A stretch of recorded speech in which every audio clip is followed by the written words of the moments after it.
à toutes et à tous et bienvenue dans Monde des Arts. Vous ne vous êtes pas trompé de programme. Exceptionnellement, David Courrier m'a confié les rênes de cette émission, mais rassurez-vous, il sera de retour la semaine prochaine et puisqu'il n'est pas là, on va en profiter pour rire un peu. Enfin, en tout cas, on va tenter de faire ça et puis surtout, on va se poser la question, le stand-up se professionnalise-t-il aujourd'hui? Est-ce que finalement, des petites salles un petit peu underground est-il devenu l'art à la mode et que tous les jeunes rêvent de pratiquer? Et pour en parler, nous recevons en plateau Marine Sergent. Bonjour. Bonjour. Vous êtes humoriste et vous êtes également cofondatrice de l'Atout Comedy Club. Tout à fait. Vous pouvez nous expliquer un petit peu ce qu'est l'Atout Comedy Club, peut-être? Oui, tout à fait. C'est un collectif qui est parti d'un état de fait qui était qu'il y avait très peu de femmes et minorités de genre dans le milieu du stand-up. Et donc, ce collectif organise des scènes, des huis clos, des séances d'écriture pour mettre en avant des artistes féminines et minorités de genre. Voilà. Très bien. Puis nous avons également avec nous Gaëtan Delferrière. Vous êtes également stand-upper et puis vous êtes un des coachs de l'ULB en stand-up. Bonjour. Bonjour. Alors, je voulais faire comme Marine. Bonjour. Voilà. Nous avons également Richard Ruben. Bonjour. Qu'on ne présente plus, peut-être pour certains. Vous êtes non, imitateur. C'est bien de... Si, non, pour les moins de 50 ans, on va le présenter. Alors, quand même. imitateur, humoriste, stand-upper. Surtout pas dans une catégorie. Je suis showman, donc je mélange tout, moi. Je suis un peu schizo, donc c'est aussi bien imitation que personnage que stand-up. Vous mélangez les trois. Et surtout 30 ans de carrière, à peu près. Voilà, on va s'arrêter là. Voilà. Et puis nous avons également Sacha Ferrat, bonjour. Bonjour. Vous êtes également stand-upper et coach à l'ULB, voilà, tout à fait. avec Gaëtan. Vous avez commencé le stand-up à 18 ans. Ouais. Et aujourd'hui, vous avez un spectacle également Tout à fait, voilà. en entier que vous jouez. On en parlera un petit peu plus tard. Et avant de parler de votre actualité, évidemment, on va s'intéresser au stand-up. Alors c'est vrai que pendant longtemps, l'humour, de manière générale, a souvent été considéré comme un art mineur, avec une vision, en tout cas, des gens du monde de la culture qui était un peu péjorative, on ne va pas dire le contraire. Aujourd'hui, on a l'impression que ça change un petit peu. Déjà, il y a une reconnaissance de la part des institutions avec la Fédération Wallonie-Bruxelles qui a inscrit donc le stand-up dans le décret des arts de la scène. Est-ce que pour vous, c'était quelque chose d'important? On peut peut-être commencer par Gaëtan. Ouais, moi je trouve que c'était très important. Ça fait plaisir. Juste, c'est une seule chose positive qu'on a retenue de l'après-Covid pour nous, c'était qu'on avait juste au moins une place à un moment donné dans le sillage culturel, parce que déjà on s'était fait entendre qu'on était non essentiel pendant le Covid, quand même, ça on l'oubliera pas. Mais voilà, du coup d'avoir une place derrière, j'ai trouvé ça super et bravo à tous les créateurs de cet organisme-là, parce que oui, ça met un petit peu ce métier sur la carte en Belgique et ça fait plaisir, quoi. Ouais. Oui, donc l'organisme, c'est la Fédération belge des professionnels de l'humour, donc qui s'est créée effectivement pendant le confinement, grâce aux frères Taloche, principalement, puis à Zidani aussi. Richard Ruben, ça fait 30 ans, je le disais, que vous avez commencé à monter sur scène. Et même plus, mais on va dire 30. Voilà, en tout cas 30 ans en tant que vraiment professionnel et puis vraiment connu du grand public. D'avoir cette organisation professionnelle, c'était aussi quelque chose pour vous qui aurait dû être créé depuis plus longtemps que ça? Absolument. Je tiens à saluer Vincent et Bruno Taloche, parce que ça paraît, déjà, même si c'est symbolique, c'est déjà énorme d'être reconnu. Et c'est vrai qu'on ne rentre pas dans les catégories, il y a les intermittents du spectacle, il y a les comédiens. Et nous, on est aussi comédiens. Et c'est vrai que c'est important de nommer les choses, comme disait l'autre, mal nommer les choses ajoute du malheur aux choses. Et je trouve que tout d'un coup, on nous écoute. Ah, tu es humoriste, on devient une corporation. Bon, maintenant, il faut que les choses suivent. Il faut qu'on puisse aussi... qu'on puisse investir sur nous, sur l'avenir. Et vous savez, moi, je recommence tout le temps. J'oublie tout ce que j'ai fait. Je suis avec eux, je fais des plateaux avec eux. Et j'ai l'impression que je commence. Donc, ça m'intéresse de savoir à quelle sauce je vais manger ou pas. En tout cas, il y a une écoute de la part de nos institutions. Il ne manque plus que d'être nommé au patrimoine de l'UNESCO, je pense, au même titre que la muraille de Chine. On va voir, on va attendre peut-être c'est un petit peu. Voilà, l'objectivité, effectivement. Vous avez dit, on est des comédiens. Est-ce que vous vous sentez tous comédiens ou humoristes? Marine, oui. Moi, ça a mis un petit peu de temps. Et en fait, je pense qu'à partir du moment où on monte sur scène et qu'on voit ça justement comme un travail, en effet, où on travaille nos textes, on retravaille avec des collègues en disant cette scène s'est pas très bien passée, est-ce que tu peux m'expliquer pourquoi, et qu'on est vraiment sur quelque chose de l'ordre du travail. En fait, je pense qu'on peut se dire humoriste, on a le droit, c'est ok. C'est toujours la question de la légitimité. À partir de quand on devient humoriste professionnel? Est-ce que c'est à partir du moment où on est payé pour, assez pour vivre? Est-ce que c'est à partir du moment où on fait des scènes? Ça, je pense que c'est un peu en fonction de chacun, et c'est là où, en effet, la FBPH fait un gros travail. Parce que l'un des trucs qui professionnalise le plus certains secteurs de l'art, on va pas se mentir, c'est l'argent. Et en fait, la FBPH a vachement discuté avec la Fédération Wallonie-Bruxelles pour ouvrir des subsides au secteur de l'humour. Et donc ça commence déjà, du coup, à ce qu'on prenne un peu plus le secteur de l'humour au sérieux, sans mauvais jeu de mots. Réponds à la question, Marine, par contre. Tu es une comédienne ou pas? Oui. Ok, voilà. Oui, si vous Vraiment, il faut la forcer. À partir du moment Vous êtes où on fait- insupportable. à partir du moment où on fait du stand-up, moi quand je vois par exemple des gens comme Fari en France, qui ont vraiment mené le stand-up assez haut, eh bien il y a du jeu dedans. On n'a rien inventé. Guy Bedos faisait déjà du stand-up quand il faisait sa revue de presse. Donc c'est un type de book qui fait rire des gens assis, et s'il a du talent, il récupère les filles couchées, par exemple. Hein. C'est une de mes définitions. Non, parce que... Alors je sais pas si celle-ci, elle passerait justement auprès de la jeune génération, cette blague-là. Il faut avoir la réaction de tout le monde. Allez, dans le vif du sujet. Non, mais je crois qu'on peut rire du tout parce qu'on crée des personnages qui sont parfois pathétiques. Et si on fait un macho, on fait un macho. Je le fais exprès, moi. Je pense qu'il faut pouvoir... Pourquoi est-ce que des gens n'ont pas besoin de sous-titres, justement, comme Fari, ou... Parce que il montre la bêtise humaine, et je pense qu'on peut toujours rire de tout. Ça dépend. Les lois sont très bien faites quand on dit que vous êtes Charlie ou pas Charlie. Il y a simplement des lois. Est-ce que ça incite à la haine? Si vous êtes condamné par la loi, c'est que vous avez été beaucoup trop loin, pas dans l'humour, dans la manière dont vous traitez l'humour. Parce que quand Pierre Desproges disait « Oh, on m'a averti qu'il y a des juifs qui se seraient insérés dans le public, dans la salle », il n'y avait pas de besoin de sous-titres. Je pense qu'aujourd'hui, il pourrait toujours le faire parce qu'il démontait l'antisémitisme.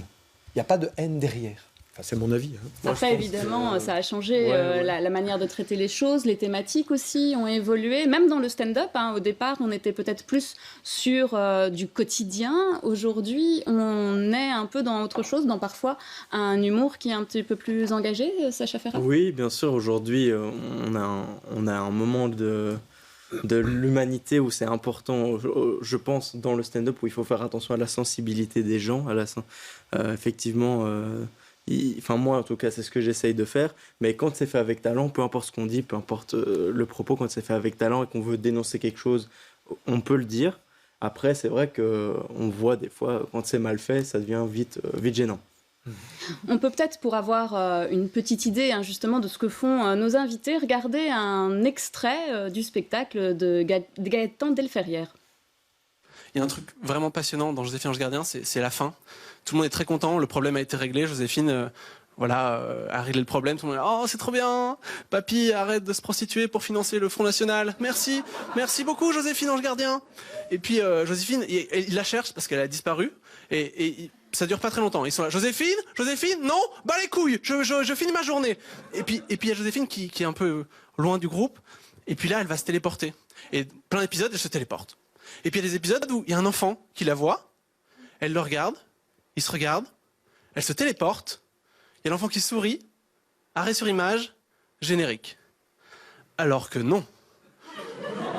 Moi, je veux voir la suite de la vie de cet enfant, qui a vu une personne de petite taille se téléporter devant lui. Genre le mec, il doit vivre une vie chelou. Genre 30 ans plus tard, il saoule tout le monde à Noël. Mais puisque je vous dis que les nains se téléportent, arrête François, tu fais peur aux enfants.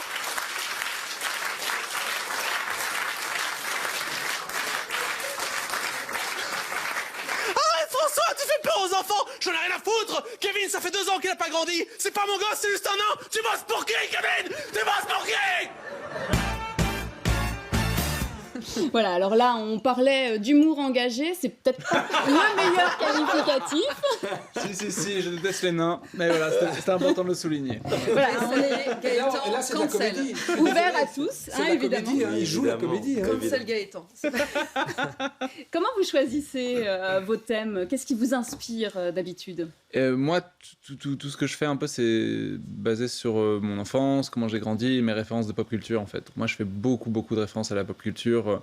Et donc, du coup, à toute la génération qui a grandi avec moi, qui a connu toutes ces choses-là, Harry Potter, Pokémon, etc., etc.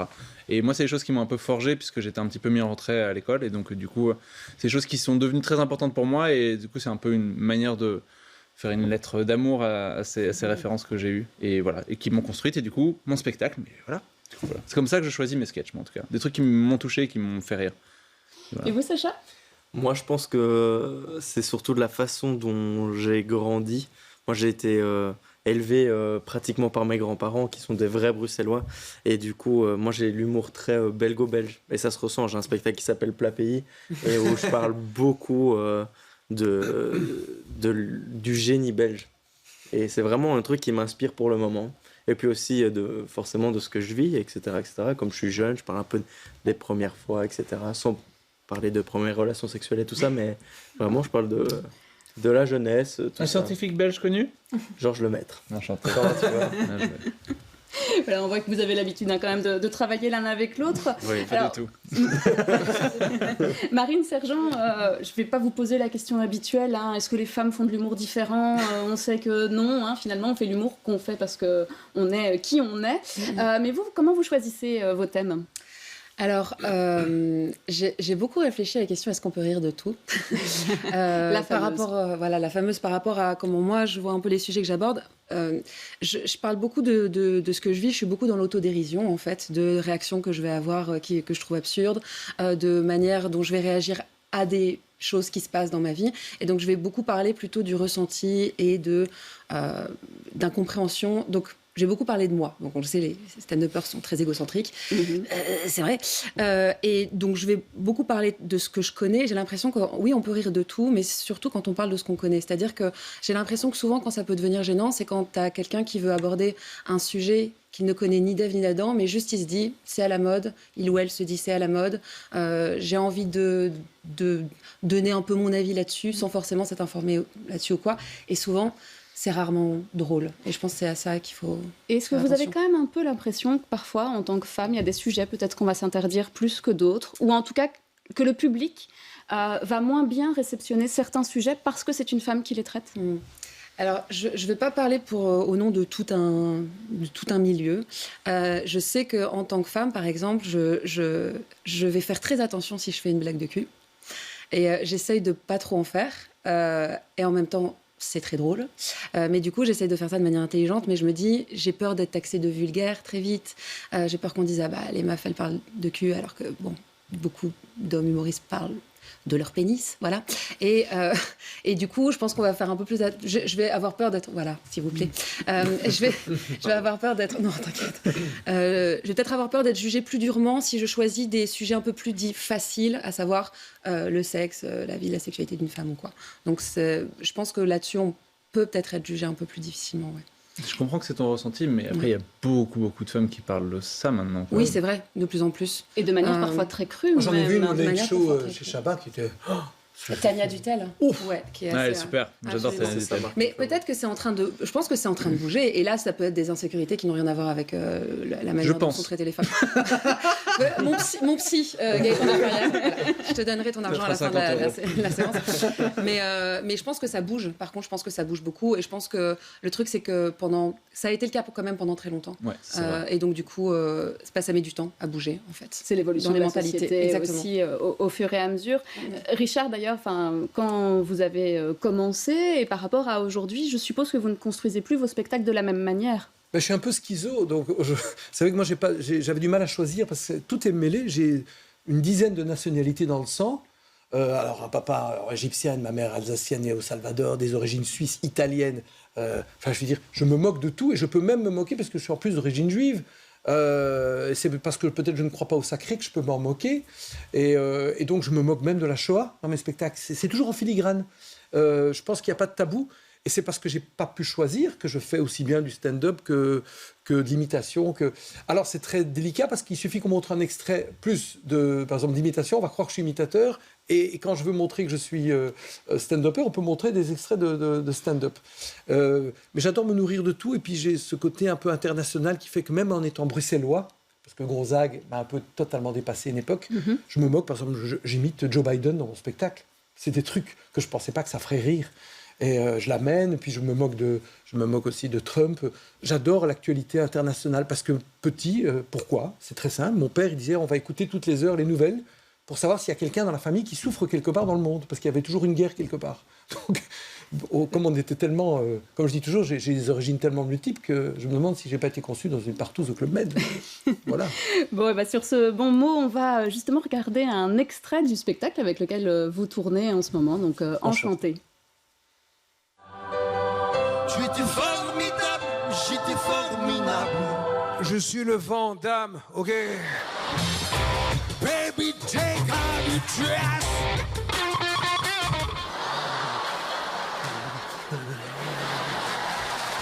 It must seem crazy what about to see. On est happy. Ça plane pour moi. Ça plane pour moi. Et Grenoble, c'est la ville de qui, hein? C'est la ville de qui, Grenoble? Ce qu'il faut être, ce fromage chèvre. Tout cet homme qu'on savoure, quel délice. Everybody knows.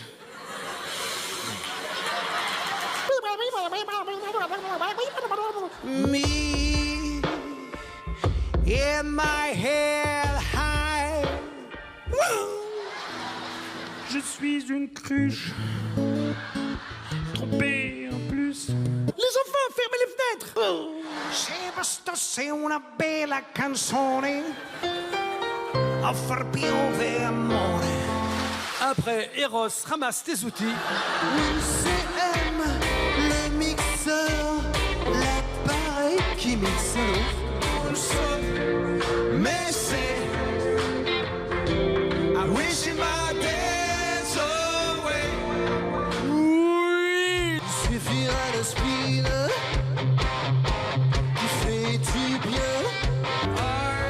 I'm meant to cause you trouble. I'm never meant to do you wrong. Voilà, alors là, on vous voit sur scène. Évidemment, tout ça, c'est quand même beaucoup de travail de préparation. Vous avez appris tout seul le Oui, métier alors je travaille avec Sam Touzani, qui est vraiment plus qu'un metteur en scène. D'abord, c'est un ami aussi. Et puis, c'est un coach. C'est quelqu'un qui m'apprend. Toute la partie parler, maintenant, on pousse. Parce qu'elle fait la moitié du spectacle. Il me dit, il faut être à la hauteur. On va pas te dire, ah, mais comme tu es un showman, si la comédie, tes ruptures de jeu sont moyennes. Donc, on travaille beaucoup le détail maintenant sur le jeu. Parce que, à partir du moment où on se prétend showman, il y a des jeunes aujourd'hui qui arrivent, qui sont équipés, ils vont beaucoup plus vite que nous, en fait. Marine me disait qu'elle joue de la guitare, qu'elle chante. À mon avis, elle va aller beaucoup plus vite que quand nous, on a commencé, parce qu'ils chopent tout de suite. Non, mais ils sont nés que Internet, la télé. Nous on avait 3 chaînes de télé. Donc, en fait, ils sont motivants, pour moi. C'est une source aussi d'inspiration. Mais donc aujourd'hui, on est plutôt dans peut-être une professionnalisation de l'humour. Hein. Vous avez commencé à donner des ateliers en collaboration avec le Théâtre de la Toison d'Or à l'ULB, des ateliers de coaching, d'écriture pour faire du stand-up. C'était important que ça rentre aussi dans une formation plus construite. Je ne sais pas si c'était important. En tout cas, tout ce projet, c'est grâce à Nathalie Huffner, qui est la directrice du TTO, qui, en fait, se laisse convaincre de plus en plus. C'est un bel exemple de ce dont vous parliez avec la transition, etc., parce que le TTO était normalement tout le temps réservé au théâtre. Et c'est grâce à des gens extrêmement importants comme Guillermo Guise, qui ont commencé à jouer leur spectacle là-bas, qui ont prouvé que c'était un art. Et du coup, on commence à faire changer les mentalités. Donc, du coup, le TTO nous a dit, OK, en fait, on croit vraiment au stand-up. Donc, du coup, ce serait bien d'essayer de mettre les étudiants là-dedans, parce que c'est vrai qu'il n'y a pas de cursus vraiment... Il y a des cursus d'improvisation à l'ULB, mais il n'y avait pas de cursus d'humour. Donc du coup, ils nous ont proposé ça. Après, voilà, à savoir si on est légitime ou pas, ça, on se pose encore la question. Mais en tout cas, de pouvoir donner des clés qu'on n'a pas eues, nous, au tout début... Ça vous aurait aidé. C'est chouette. Mais tu es un auteur aussi, surtout. Oui.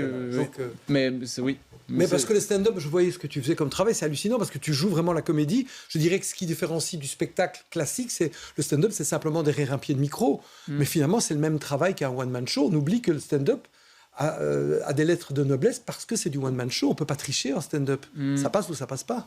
C'est ça, ouais. Il y a combien de jeunes qui se sont inscrits? Vous pouviez aller jusqu'à 15, je pense. Vous avez fait le plein? Une quinzaine par groupe et il y a entre 35 et 40 personnes inscrites. Et ouais, c'est des chouettes ateliers. Moi, j'ai donné le premier atelier il y a 2 semaines. Et j'ai simplement... c'est pas un atelier où moi, je me considère pas assez compétent pour donner... Pour dire, voilà, c'est comme ça qu'on écrit une blague. Mais qui est plus le boulot de Gaëtan parce qu'il est dans le scénariste et savoir écrire, c'est son domaine. Moi, j'ai simplement partagé mon expérience avec des gens qui, au final, étaient même plus âgés que moi, du coup, pour leur montrer comment on commence le stand-up, et leur donner les clés, les endroits, et aussi leur confier la réalité du milieu, qui finalement n'est pas si facile que ça et qu'il fallait qu'ils s'y préparent aussi un petit peu. Oui, parce que c'est pas forcément toujours évident, déjà, d'en vivre. Ça reste quand même quelque chose d'assez compliqué. Vous faites beaucoup de petites scènes, parfois au chapeau, beaucoup de scènes ouvertes. Alors c'est vrai que ça se multiplie à Bruxelles, les endroits où on peut jouer, mais c'est pas pour ça qu'on gagne sa vie avec ça. Et puis, si on est une femme, il y a aussi souvent cette barrière de la programmation sur des scènes ouvertes, qui est parfois un peu plus compliqué de le faire. Et c'est pour ça que vous avez notamment créé l'Atout Comedy Club. En partie, oui. En fait, donc, comme je disais au début, c'est parti d'un constat qui est qu'au Next Prince, qui est maintenant le Next Princess of Comedy, qui est un concours d'humour du Kings of Comedy Club, Lola Destienne, qui est une humoriste co-créatrice du projet, a observé qu'en fait, sur 60 participants et participantes, il n'y avait que 3 femmes. Et donc, c'est vraiment parti d'un constat simple, qu'on est à 5% de femmes. Or, le stand-up, comme n'importe quelle forme d'art, est censé quand même être un reflet de la société. Je crois que dans la société, il y a des femmes. Donc, pourquoi ne pas trouver un moyen de leur donner aussi une voix dans le stand-up? Et donc, du coup, j'ai l'impression que depuis 1 an et demi, à Bruxelles, il y a vraiment une espèce d'envolée du stand-up.